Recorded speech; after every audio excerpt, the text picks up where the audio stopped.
ارشاد احمد صاحب پوچھتے ہیں کہ کیا نماز تہجد ضروری ہے؟ جی، نماز تہجد ضروری نہیں ہے. ضروری یہ ہے کہ ایک بندہ 5 وقت کی نمازوں کا اہتمام کرے، نماز جمعہ کا اہتمام کرے، اور جو واجبات ہیں ایک بندے پر ان واجبات کا التزام کرے، اور جن چیزوں سے اللہ تعالیٰ نے روک دیا ہے ان سے اپنے آپ کو روک لے.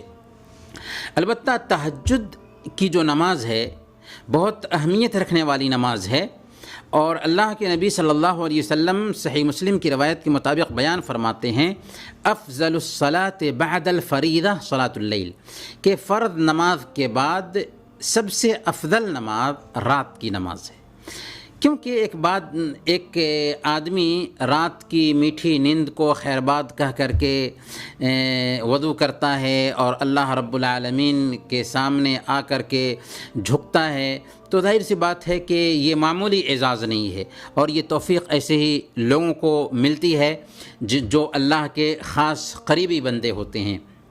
خاص طور پر اس وقت جب کہ اللہ رب العالمین رات کے تیسرے پہر میں سمائے دنیا پر اترتا ہے اور اعلان کرتا ہے کہ ہے کوئی مانگنے والا کہ ہم اس کو عطا کریں. من یدعونی فاستجیب لہ من یسألونی فاعطیہ من یستغفرونی فاغفر لہ. صحیح بخاری اور مسلم کی یہ روایت ہے کہ اللہ تعالیٰ پکارتا ہے کہ ہے کوئی پکارنے والا کہ ہم اس کی پکار کو سنیں، ہے کوئی مجھ سے مانگنے والا کہ ہم اسے عطا فرمائیں، ہے کوئی اپنے گناہوں کی معافی چاہنے والا کہ ہم اس کے گناہوں کو معاف کریں. ایسے وقت میں ایک بندہ اگر جگتا ہے اور اللہ رب العالمین کے سامنے کھڑا ہوتا ہے، کچھ نمازیں پڑھتا ہے اور دعائیں کرتا ہے، تو ظاہر سی بات ہے کہ یہ اعزاز کی بات ہوگی، کیونکہ ایسے وقت میں اللہ رب العالمین اپنے بندے کو سمائے دنیا پر نوازنے کے لیے آیا ہوا ہوتا ہے. اور ایسے وقت میں ایک بندہ اللہ سے مانگ رہا ہے اور اللہ رب العالمین سے مدد طلب کر رہا ہے، تو یہ زہ خوب